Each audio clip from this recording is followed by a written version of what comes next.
welcome back to SmackDown Vs Raw 2006 GM mode. I am your host, attackslug, and there are plenty of fires to put out here this week on the show and hopefully rebuild half of our rivalries and move towards things in a positive upward deal, because currently Raw is just every week beating us down quite a bit. So, first and foremost, what I want to do is head into the rosters, and I want to propose a trade. And it's going to be a 2-for-1 trade if Raw perhaps will accept this trade. So, I want Kurt Angle with a broken freaking neck.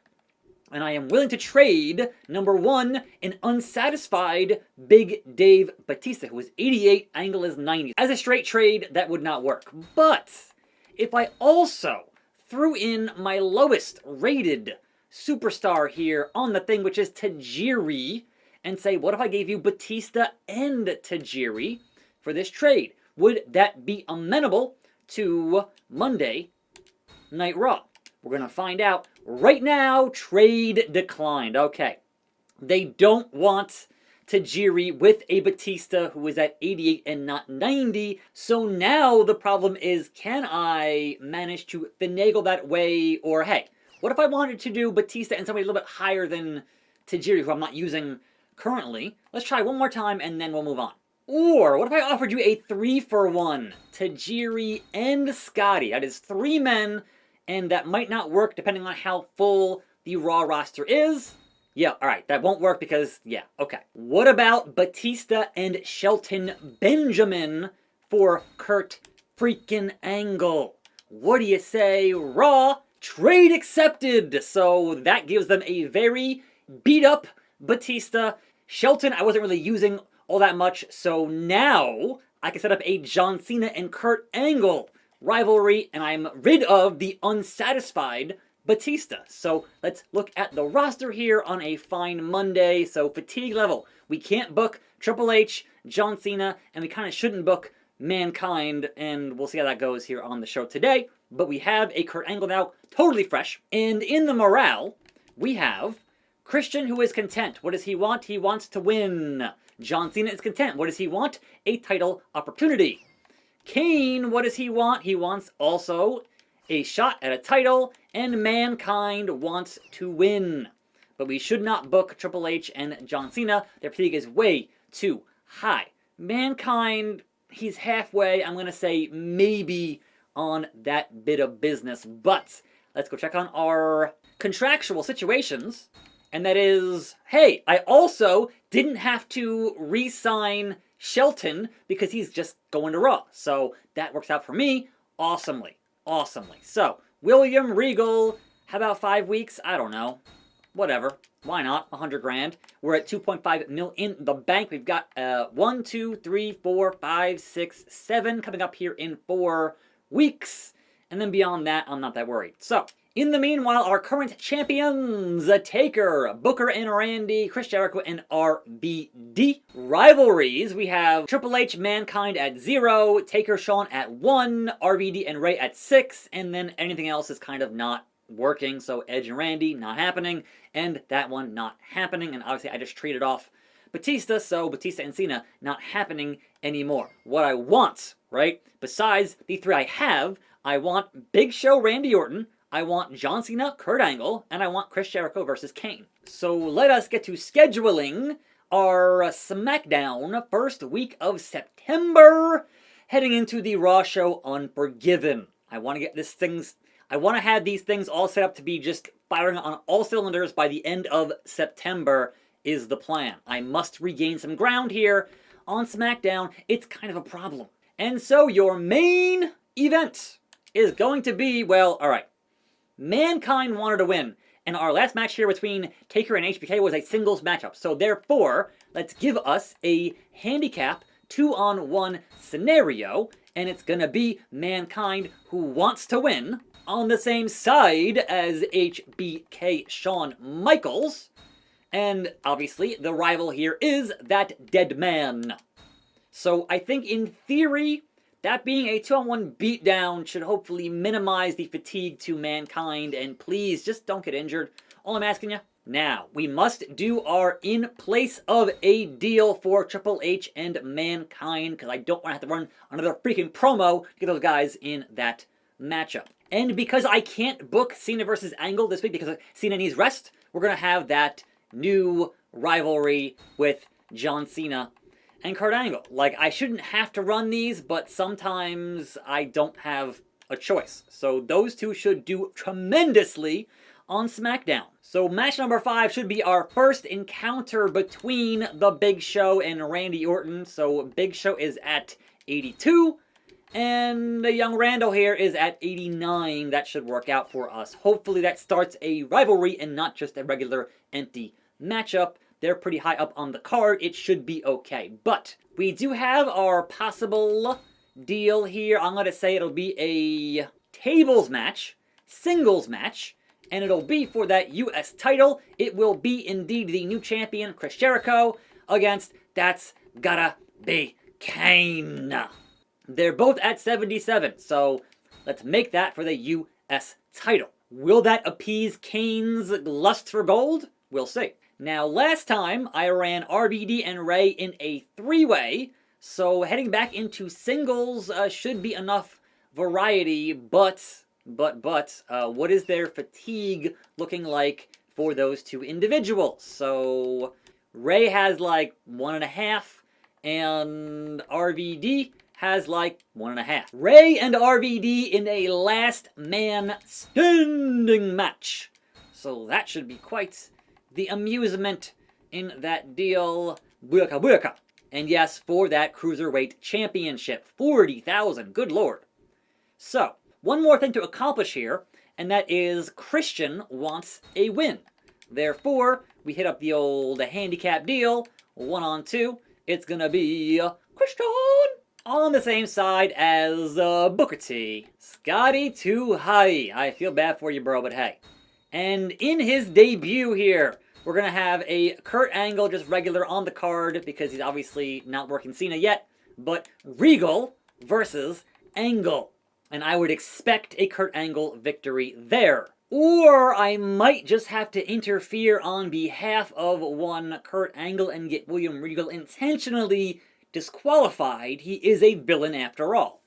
So that might have to be the thing there. But the card is Regal versus Angle, Scotty versus Christian and Booker, Cena versus Angle promo, RVD versus Ray, last man standing Cruiserweight title, Jericho Kane US title, Triple H Mankind promo, Big Show Randy Orton, and Taker versus Mankind and Shawn Michaels, giving Mankind the win he wants, and continuing our Taker and Shawn feud. So, readying up our SmackDown. I don't think this will beat Raw, but I want to build 6 solid feuds heading towards our next pay-per-view to thoroughly thrash them. But let's do Regal versus Angle. Let's play the match. Let's be William Regal. And let's get ourselves intentionally disqualified. Shall we? Fighting dirty, like a true villain. Kurt Angle is fighting clean. It's true. It's damn true. But also getting myself a Kurt Angle for that thumbnail, as I would need to have. Regal, get to the ring. We've seen your entrance. It's fine, sunshine. But your Olympic hero is on his way. And the opponent from Pittsburgh, Pennsylvania, weighing in at 230 pounds, Kurt Angle. Kurt gets pyro. Why does Shawn Michaels not get pyro? I'm just continually baffled at that. But yes, the wrestling machine Kurt Angle. Let's get it on a SmackDown. Back where he belongs on that blue brand, looking amazing. We have, hopefully, our 6 feuds here, and it'll be just building and building and building in the right way, and hopefully not having them go south or go sour, but that remains to be seen if I can actually pull it off here on this channel for once, because it's gone how it's gone the past 20 episodes, so, you know, there's that. But let us make the fans a little pissed off here, but, right, it is the D-pad, not the analog stick to move around with Sir William Regal. Let me get up, like, Kurt, you don't want to just, like, yeah, sure, I'm not gonna hit any buttons here. if you want to tap me out, Kurt, if that's what we're going to do in this immediate tap out, I'm not mad at it. Is that going to work? Like, no. I didn't hit anything there. You can see my hands. And Kurt is going to work on his amateur wrestling submission skills. Regal already in. Yeah, I'm not going to hit anything. I'm not going to hit a single solitary button. Let Kurt be a maniac and immediately tap me out. Look at this. Look at this. Look at this. Kurt. Wrestling machine. Kurt Angle. Playing no games. But I'm hitting no buttons and it's still doing what it do. Kurt, I was going to get disqualified, but if you're going to just keep on doing what you're doing, I'm not mad at it, right? It keeps you looking strong, and it keeps me out of action. So, oh, the moonsault whiffs it. Oh, here we go, here we go. Angle slam. Angle slam. Here it is. Woo! That's called a finishing move, says Cole. Pin me, you moron. Whoa, I'm not going to kick out. Here we go. 1, 2, 3. As it should be. When you debut as a major star on a new brand or a new company, that first match is squashing somebody and proving your absolute dominance. It is a showcase of your abilities, and it's how wrestling should ideally work. So, that's right, Angle is thrilled to be here on SmackDown. But I will say we're probably still going to see a 4.5-star Bret Hart match with somebody on Raw. We'll see. Now, will Christian get his win here? He will. RVD, Rey Mysterio, in that last man standing match. RVD beats Rey. Jericho and Kane, U.S. title tables match. Kane, the new U.S. champion. Big Show, Randy Orton, singles of business. Big Show over Randy. And then, please, Mankind, get your win. No! Mankind did not get his win. Taker beat 2 men. He's just that good. The Phenom. Blockbuster trade. New deal. SmackDown. I said I was going to win there. And I somehow won. 30,000 up for SmackDown. I'm not sure how that happened, but I'll take it. Did finally I ruin the Bret Hart feuds as their champion. So I got 3.5 versus 3 on Raw. Did I finally do something right here? It is 4.92 versus 5 point something. I've managed to stem the bleeding somewhat in the ratings, and I'll take a win where I can get a win. Let's go check on what happened there in the overall reports. So Raw did 2 and 2 and 2.5, 2.5, 4.5, and then Bret Hart vs. The Rock got 4 stars. I took Kurt Angle and I got me a 0.5 star back from these Bret Hart matches. I get it, he's Bret, but still, SmackDown gets 2.5, 2, 3, 3, 3.5, and 4 on that deal. Now, let's check on the fan support. We are still like so evenly neck and neck on this. It's ridiculous. And I want to go in an upward direction because we know that Raw on pay-per-view is going to be a big spike for them. It always is here on these shows. So, let's check on the roster. And hopefully nobody is injured. I didn't actually hold on the emails first. Alright, there's no injury email. I managed to avoid that, thankfully.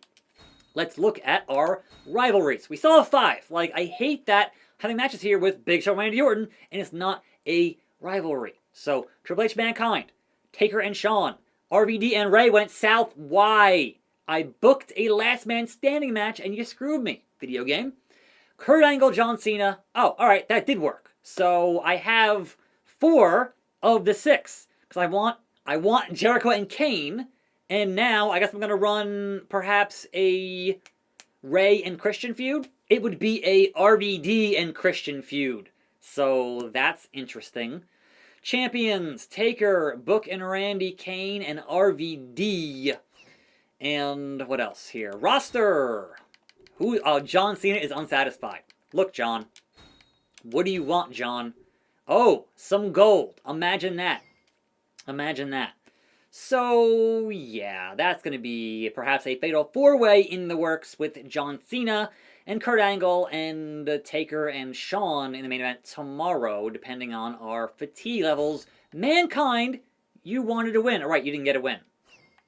That's on me. Rey Mysterio wants a win.